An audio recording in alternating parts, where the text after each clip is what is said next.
আমার মা 10 মাস 10 দিন গর্ভে ধারণ করেছে। কত কষ্ট করেছে আমার মা, শখের আহ্লাদের জিনিস না ক্রয় করে আমাকে মাদ্রাসায় পড়াইছে। মাদ্রাসায় যাওয়ার সময় ডিম বেচা, বিছান বেচা, মাদ্রাসায় যাওয়ার সময় মায়ের ছোট্ট ছোট্ট 10 টাকা 5 টাকার নোটগুলো একখানে করে আমাকে দিয়েছে। ও মালিক, ওই মাটার দুনিয়াতে নাই। ও হুজুর, খবর এসেছে আমার মা নাই। হুজুর বলে, তোদের বন্ধু বান্ধবরে আমি বলে দিতেছি তারা যেন একটা কোরআন খতম করে দেয়। মাদ্রাসার ছাত্ররা মিলে বন্ধুর মায়ের জন্য কোরআন খতম করতেছে। হুজুরের চোখের পানি ফেলাইয়া আল্লাহর কাছে দোয়া করে, মালিক রে, যে আব্দুর রহমান আব্দুর রহিম মাদ্রাসায় পড়তেছে ওর মা মারা গেছে, ও মাওলা ওর মারে মাফ করিয়া দাও, ওর বাবারে মাফ করিয়া দাও। এই সন্তানটি রাস্তা দিয়া বাসের মধ্যে আসে, বাসের মধ্যে বৈশা বৈশা সূরা ইয়াসিন 1 বার না 2 বার না 7 বার তেলাওয়াত হয়ে গেছে। সূরা মুলক তেলাওয়াত হয়ে গেছে, সূরা ওয়াকিয়া তেলাওয়াত হয়ে গেছে, সূরা রহমান তেলাওয়াত হয়ে গেছে। আসিয়া বাবা জানাজা পড়াইয়া কবরের পাশে দাঁড়াইয়া আল্লাহরে বলে, আল্লাহ আমার মায়ের কবরটাকে জান্নাতের টুকরা বানাইয়া দাও, আমার বাবার কবরটাকে জান্নাতের টুকরা বানাইয়া দাও। ও মালিক, তোমার কুরআন থেকে আমি আয়াত পড়ে দোয়া করি, রব্বির হামহুমা কামা রব্বায়ানি সগীরা। আলহামদুলিল্লাহি নাহমাদুহু ওয়া নাস্তাঈনুহু ওয়া নাস্তাগফিরুহু ওয়া নু'মিনু বিহি ওয়া নাতাওয়াক্কালু আলাইহি ونعوذ بالله من شرور أنفسنا ومن سيئات أعمالنا من يهده الله فلا مضل له ومن يضلله فلا هادي له ونشهد أن لا إله إلا الله وحده لا شريك له ونشهد أن سيدنا وسندنا ومحبوبنا ومولانا محمد صلى الله عليه وعلى آله وأصحابه وبارك وسلم أرسله بالحق بشيرا ونذيرا وداعيا إلى الله بإذنه وسراجا منيرا إن الله وملائكته يصلون على النبي يا أيها الذين آمنوا صلوا عليه وسلموا تسليما সকলে নামাজের দুরূদ শরীফ পড়ি। আল্লাহুম্মা সাল্লি আলা মুহাম্মাদ ওয়া আলা আলি মুহাম্মাদ কামা সাল্লাইতা আলা ইব্রাহিম ওয়া আলা আলি ইব্রাহিম إنك حميد مجيد اللهم بارك على محمد وعلى آل محمد كما باركت على إبراهيم وعلى آل إبراهيم إنك حميد مجيد সকলে পড়ি আস্তাগফিরুল্লাহ আল্লাযী লা ইলাহা ইল্লা হুয়াল হাইয়ুল কাইয়্যুম ওয়া আতুবু ইলাইহি লা হাওলা ওয়ালা কুওয়াতা ইল্লা বিল্লাহিল আলিয়্যিল আযীম। আলহামদুলিল্লাহ, পরম করুণাময়, অব্যয় অক্ষয়, চিরঞ্জীব, চিরশক্তিময়, মহিয়ান, গরিয়ান, সর্বশক্তিমান মহান আল্লাহ রব্বুল আলামিনের শাহী দরবারে শুকরিয়া আদায় করে বলি আলহামদুলিল্লাহ। কেন শুকরিয়া আদায় করব? এই যে আমরা শুকরিয়া আদায় করলাম, কেন করব?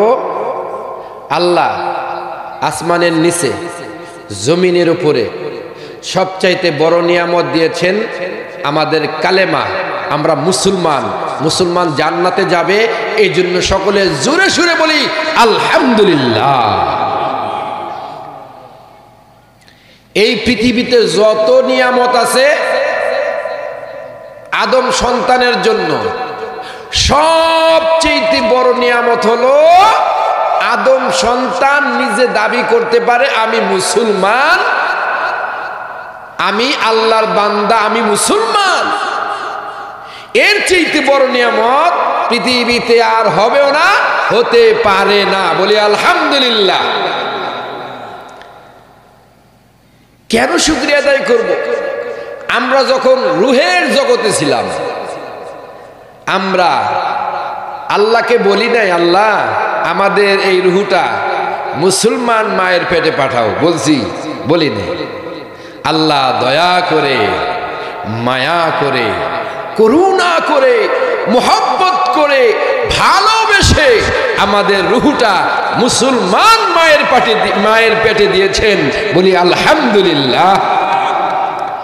ভাইরা আমার, আজ যদি মুসলমান মায়ের পেটে আমাদের রুহটা না দেয়া হতো, তাহলে আমাদের মুসলমান হওয়া বড় দুষ্কর হয়ে যেত। আল্লাহ আমাদেরকে মুসলমান বানাইয়া এমনিতেই ছাইরে দেন নাই। হে আদম সন্তান, সমগ্র পৃথিবীর মানুষের জন্য আমি তোমাদের একটি বুক দিয়েছি, একটি গাইড দিয়েছি, যে গাইডটির নাম হলো আল কুরআন। বলেন আলহামদুলিল্লাহ।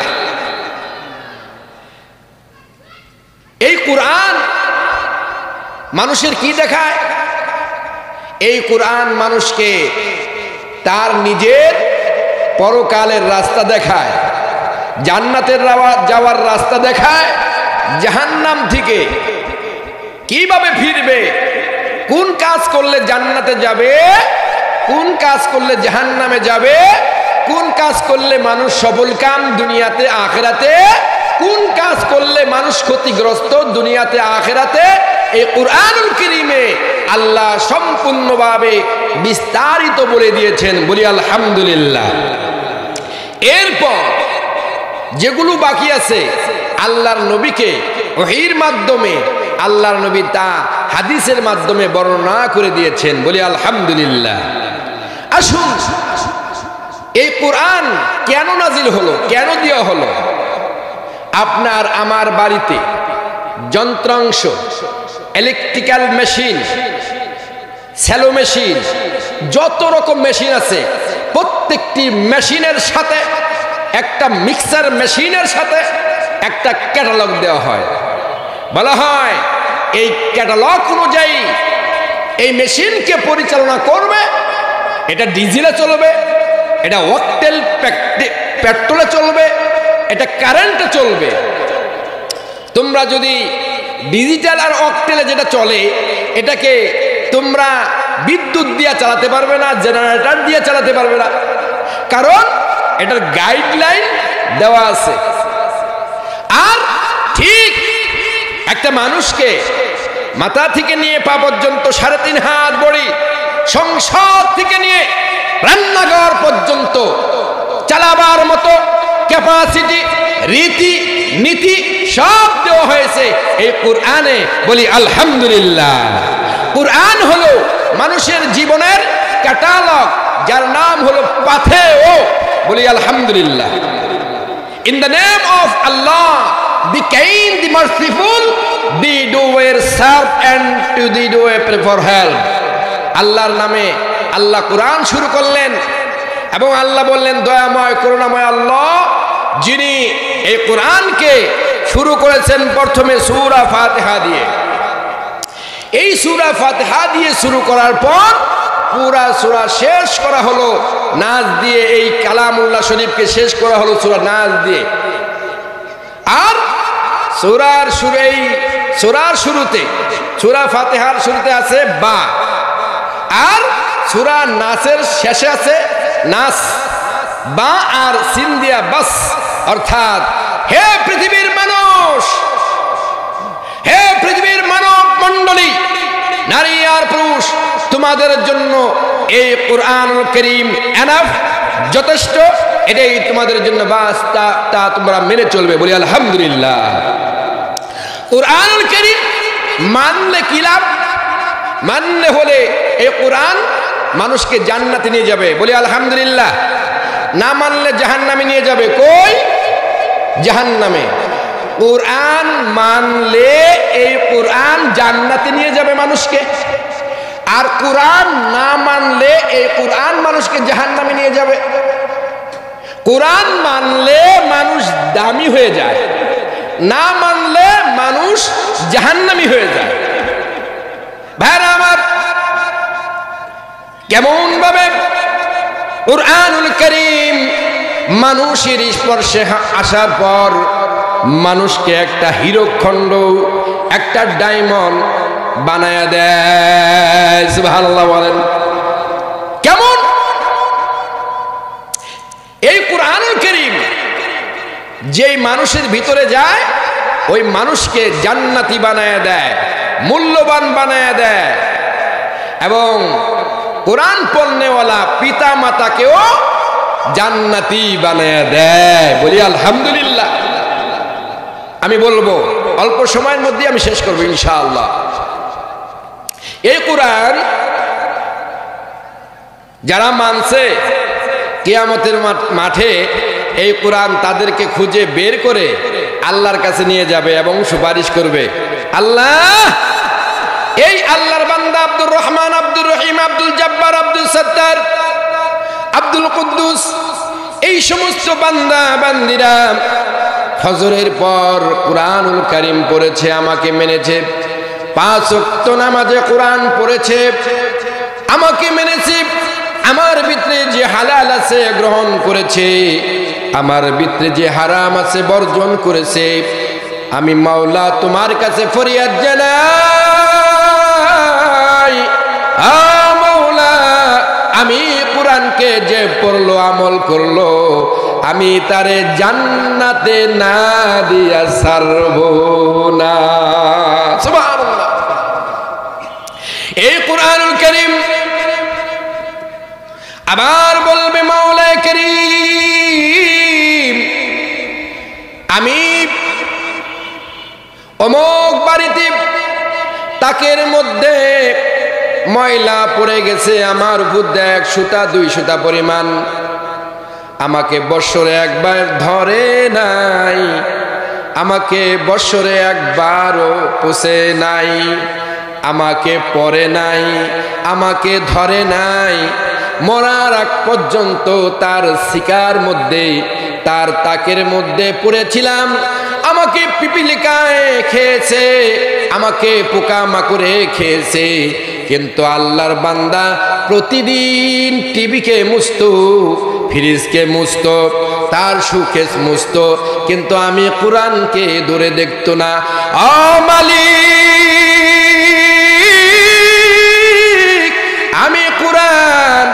বান্দা বান্দিরে জান্নাতে তো দেবই না, এই কোরআন আমি বলছি আল্লাহ তুমি তারে জাহান্নামে না দিয়া ছাইরো না। বলেন নাউজুবিল্লাহ।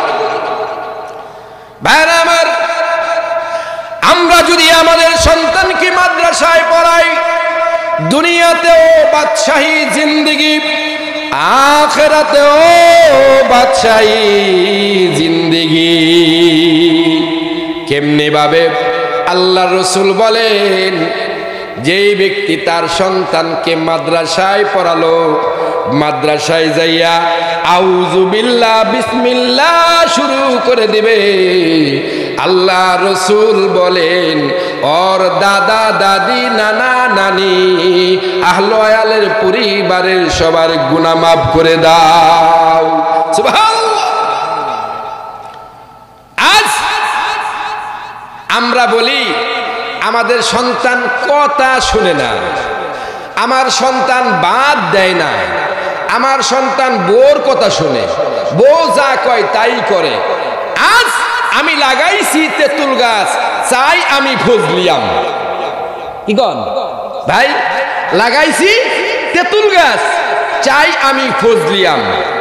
এই তো না, বরিশালে কোনো এক বিভাগে, এক জেলায় পিতা বহুত সম্পদশালী, মৌতের আগে বলে গেছে, সন্তানেরা আমাকে ওই বাগান বাড়িতে মাটি দিও, যেখানে প্রতিদিন আমি কথা বলি, বন্ধু বান্ধব নিয়ে আড্ডা করি, ওখানে একটা বাগান আছে রাস্তার পাশে, ওখানে আমাকে মাটি দিও।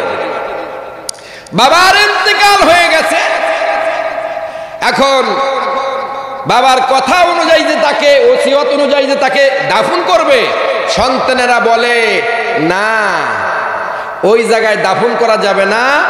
বাবা বললেও কি হয়েছে, ওই জায়গাটা দামি, ওই জায়গাটা দামি, ওই জায়গা যদি কবর থাকে বেশি বিক্রি হবে না, দাম পাওয়া যাবে না। কয় ঠিক আছে, তাহলে পাশেরটায় দাও। কয় পাশেরটায় আমি বাড়ি করব, ওই জায়গাও দেওয়া হবে না। নিজের সম্পদ মুহূর্তের মধ্যে আমি মালিক হারা। বয়োজ্যেষ্ঠ মুরব্বীরা বুঝতে পারবেন, যাদের কামাই নাই, রুজি নাই, যারা আমরা ঘরে বসে খাই, আমাদের সম্পত্তির মালিক আমরা নিজেরাই না। আমি যদি বলি ওই সম্পত্তি বিক্রি করে আমি আমার চিকিৎসা করব, সন্তানেরা বলবে না বাবা আমরা তো আছি। কয় দে টাকা, কয় বড় ভাই দিবে, বড় ভাই কয় ছোট ভাই দিবে টাকা, ছোট ভাই কয় মেজো ভাই দিবে, মেজো ভাই কয় নয়া ভাই দিবে, নয়া ভাই কয় সাইজা ভাই দিবে। অথচ নিজের সম্পত্তির মালিক নিজে থাকার পরেও বিক্রি করতে পারে না। এই জন্য আমি আমার মুরব্বীদেরকে বলবো, যুবক ভাইদেরকে বলবো, জওয়ানদেরকে বলবো, বাবাদেরকে বলবো, সময় থাকতে যা খাইতে মনে চায় বাজার করে খাবেন, পড়বেন, আনন্দ করবেন, 5 ওয়াক্ত নামাজ পড়বেন, পরকাল কামাইবেন, সন্তানকে মাদ্রাসায় পড়াইবেন, সিধা জান্নাতে চলে যাবেন আলহামদুলিল্লাহ। না হলে আমার জমিতে আমাকে দাফন করবে, বলে এই জমি আমার দামি, এটা বিক্রি করলে দাম পাওয়া যাবে না, এই জায়গায় আমি বাড়ি করুম, এখানে আমাকে দেওয়া যাবে না। ভাইরা আমার, ঢাকার শহরে এক অফিসার মারা গেছে, 2টা মাত্র সন্তান রেখে গেছে, স্ত্রী রেখে গেছে। দেখেন এইবার বাবা মারা গেছে, 2টা বাড়ি, 5 তলাওয়ালা বিল্ডিং, 2টা বাড়ি। বলে মা বাবা মারা গেছে, আমরা 2 ভাই, বড় ভাইয়ের ওই বাড়িটা লিখে দাও, আমার এই বাড়িটা লিখে দাও। মা বলে না না, তোদেরকে বাড়ি লিখে দিলে তোরা আমারে বাদ দিবি না। অনেক চেষ্টা করার পর বাড়ি লিখে নিতে পারলো না মায়ের কাছ থেকে। মা বলে আমি ইন্তেকালের পর তোমরা বাড়ি অটোমেটিকলি পেয়ে যাইবা, আমার তো আর সন্তান নাই, মেয়েও নাই, তোমরা 2 ভাই। কয় না মা, তুমি জীবিত থাকাকালীন 2 ভাইরে বাড়ি লিখে দাও, জীবিত থাকাকালীন বাড়ি লিখে দাও। লিখে দেয় না কি লিখে? মায় তো তার সন্তান বেশি নেই, এটা বাদ দিব না। কারণ কি? কারণ আলেম না, হাফেজ না, মাওলানা না, মুফতি না, আল্লাহর ভয়, পরকালের ভয়, জান্নাতের আশা, জাহান্নামের ভয় তার ভিতরে নাই। এই জন্য সে মাকে বলে লিখে দাও। এই দুনিয়াদার সন্তান দুইটা উকিলের দৌড়ছে যে আমার মায়ের বাড়িটা আমরা কিভাবে নিতে পারি। একটা সুরত আছে, তোমার বাপে জীবিত থাকাকালীন তোমার মায়ের ডিভোর্স দিয়ে গেছে। তোমার বাপে জীবিত থাকাকালীন তোমার মায়ের ডিভোর্স দিয়ে গেছে, ব্যাক ডেটে, পিছনের ডেটে তোমার বাপে জিন্দাকালীন তোমার মায়ের ডিভোর্স দিছে, যার কারণে সম্পত্তি পাবে না। এরকম একটা ভুয়া তালাকনামা বানানোর যা বানায় দেন, বলেন নাউজুবিল্লাহ। আজ আমরা লাগাই তেঁতুল গাছ, চাই আমরা ফুজলিয়াম। আমার ছেলে লন্ডন থেকে, আমেরিকা থেকে, জাপান থেকে, ইউরোপ থেকে বড় চাকরি করে। আমার জানা মতে আমার এক হালওয়াল পরিবার, দুইটা সন্তান, একটা সন্তানও জানাজা পায় নাই, মরার সময়ও আসে নাই বাড়িতে। সেই বাড়ি পড়ে রয়েছে, বাড়িতে এখন কেউ থাকে না, দুই ছেলে ঢাকা থাকে। এই সম্পত্তি কইরা ঠিক মতো বাজারও করে নাই, বাজারে গেছে আর লাস্টে আনছে পচা মাছ। ভাইরা আমার উদ্দেশ্য হলো সম্পত্তি আছে খাবেন, আর সন্তানকে দিনের রাস্তায় পড়াবেন, না পড়াইলে জাহান্নাম, না পড়াইলে কি জাহান্নাম। কিভাবে সন্তানকে কিয়ামতের ময়দানে বলা হবে, সন্তান নামাজ পড়লা না কে? সন্তান বলবে আমি নামাজ জানি না। কেন জানোস না? কয় আমার আব্বা, আমার আম্মা, আমার বড় ভাই, আমার পরিবারের গার্জেনেরা আমার নামাজ শিক্ষা দেয় নাই, কোরআন শিক্ষা দেয় নাই। কয় জাহান্নামে যা, জাহান্নামে যা। এইবার সন্তান ডাক দিয়া বলে মাওলা রে, জাহান্নামে যদি যেতে হয়, ওই জাহান্নামের রাস্তার মধ্যে আমার আব্বা আম্মারে শোয়া দাও। আমার আব্বা আম্মারে জাহান্নামের রাস্তার মধ্যে শোয়া দাও। আমি আমার আব্বা আম্মার সিনার মধ্যে পারাইয়া জাহান্নামে যাব। বলে নাউজুবিল্লাহ। আর যদি মাদ্রাসায় পড়ান লাভ কি? পিতা মারা গেছে, মাতা মারা গেছে, শোনার সাথে সাথে দুই চোখ দিয়া ঝর্ণার মতো পানি বের হয়ে আসবে। আল্লাহর কাছে বলবে মালিক রে, যে বাবা মাতার গাম, যেই বাবা মাতার গাম পায়ে ফেলে আমার মা 10 মাস 10 দিন গর্ভে ধারণ করেছে, কত কষ্ট করেছে আমার মা, শখের আহ্লাদের জিনিস না ক্রয় করে আমাকে মাদ্রাসায় পড়াইছে। মাদ্রাসায় যাওয়ার সময় ডিম বেচা, বিছান বেচা, মাদ্রাসায় যাওয়ার সময় মায়ের ছোট্ট ছোট্ট 10 টাকা 5 টাকার নোটগুলো একখানে করে আমাকে দিয়েছে। ও মালিক, ওই মাটার দুনিয়াতে নাই। ও হুজুর, খবর এসেছে আমার মা নাই। হুজুর বলে তোদের বন্ধু বান্ধবরে আমি বলে দিতেছি, তারা যেন একটা কোরআন খতম করে দেয়। মাদ্রাসার ছাত্ররা মিলে বন্ধুর মার জন্য কোরআন খতম করতেছে। হুজুরের চোখের পানি ফেলাইয়া আল্লাহর কাছে দোয়া করে, মালিক রে, যে আব্দুর রহমান আব্দুর রহিম মাদ্রাসায় পড়তেছে, ওর মা মারা গেছে, ও মাওলা ওর মারে মাফ করিয়া দাও, ওর বাবারে মাফ করিয়া দাও। এই সন্তানটি রাস্তা দিয়া বাসের মধ্যে আসে, বাসের মধ্যে বৈশা সূরা ইয়াসিন 1 বার না 2 বার না 7 বার তেলাওয়াত হয়ে গেছে। সূরা মুলক তেলাওয়াত হয়ে গেছে, সূরা ওয়াকিয়া তেলাওয়াত হয়ে গেছে, সূরা রহমান তেলাওয়াত হয়ে গেছে। আসিয়া বাবা জানাজা পড়াইয়া কবরের পাশে দাঁড়াইয়া আল্লাহরে বলে, আল্লাহ আমার মায়ের কবরটাকে জান্নাতের টুকরা বানাইয়া দাও, আমার বাবার কবরটাকে জান্নাতের টুকরা বানাইয়া দাও। ও মালিক, তোমার কুরআন থেকে আমি আয়াত পড়ে দোয়া করি, রব্বির হামহুমা কামা রব্বায়ানি সগীরা। ওই আল্লাহর বান্দা মাদ্রাসার ছাত্র কুরআনুল কারীম পড়ে পড়ে আল্লাহর কাছে দু চোখের পানি ছেড়ে দোয়া করে। আল্লাহ বলে, বান্দারে আর কান্দিস না, আর কান্দিস না, তোর মা বাবার কবরটাকে আমি জান্নাতের টুকরা বানাইয়া দিছি। বলেন সুবহানাল্লাহ। ভাইরা আমার, আমি আপনাদেরকে সর্বশেষ কথা বলে যাই যে মহান আল্লাহ রব্বুল আলামিন আপনাকে আমাকে সময় দিয়েছেন। এই সময়ের ভিতরে পরকাল গুছাই যাইতে হবে। মৌত কো সমঝা হে গাফিল ইখতিতামে জিন্দেগি,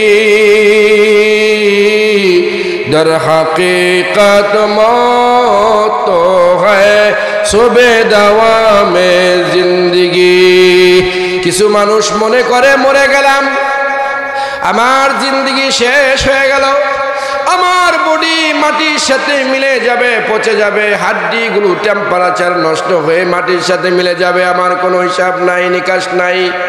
না না, মৌত যখন শুরু হয়ে যাবে, আমার মৌত যখন এসে যাবে, আমার পরকালের সকাল শুরু হয়ে যাবে। এর আর সন্ধ্যা হবার নয়। ও মুসাফির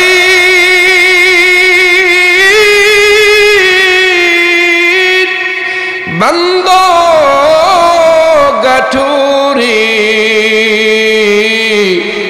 मंजिल बहु दूर है, आज भी जाना कल भी जाना, कब्र अपना ठिकाना है। আমরা হলাম মুসাফির, আমাদের আজ হলেও যেতে হবে, কাল হলেও যেতে হবে, যার কারণে আমাদের সফরটা বড় দূর, সেটা হলো পরকাল। সফর যত দূর হবে সামানা তত বেশি লাগবে। সেই সফরের সামানা হলো নামাজ, রোজা, হজ, যাকাত, কুরআন তেলাওয়াত, হালাল রুজি, পিতা মাতার খেদমত। পিতা মাতার খেদমত, হালাল রুজি, ইবাদত বন্দেগী, এগুলি সব হলো পরকালের সামানা। ঠিক ঠিক না? এগুলো আমরা একত্র করে ইনশাআল্লাহ আমরা জান্নাতের দিকে রওনা হব। আর আপনাদের হাতে পায়ে ধরে বলে যাই, মাদ্রাসায় পড়ানো ছাড়া বিকল্প কোনো রাস্তা নাই জান্নাতে যাওয়ার। কারণ মাদ্রাসায় পড়লেই জানাজার নামাজ পড়তে পারবে, পড়াতে পারবে, ঈদের নামাজ পড়তে পারবে, পড়াতে পারবে, জুমার নামাজ পড়তে পারবে, পড়াতে পারবে, ওক্তিয়া নামাজ পড়তে পারবে, পড়াতে পারবে। মাদ্রাসায় পড়ে নাই, তাই পড়বো কি? এই জন্য সবার প্রতি, পর্দা আলে মা ও বোনদের প্রতি আকুল আবেদন, মাদ্রাসায় পড়লেও টাকা লাগে, স্কুলে পড়লেও টাকা লাগে। মাদ্রাসায় পড়লে দুনিয়াতেও বাদশা, আখিরাতেও বাদশা। এই জন্য আপনাদের সন্তানদেরকে মাদ্রাসায় দিবেন। আপনাদের কাছে দারুল হুদা নুরানিয়া মাদ্রাসা একেবারে আপনাদের নাকের ডোগায়, কানের ডোগায়, এখানে ভর্তি করে দিবেন। এখান থেকে নামাজ, মাসলা মাসাইল জেনে জান্নাতের একটা পাখি হয়ে এখান থেকে বিদায় নিয়ে সমাজের খাদেম হয়ে যাবে ইনশাআল্লাহ। ওয়া আখির দাওয়ানা আলহামদুলিল্লাহি রাব্বিল আলামিন।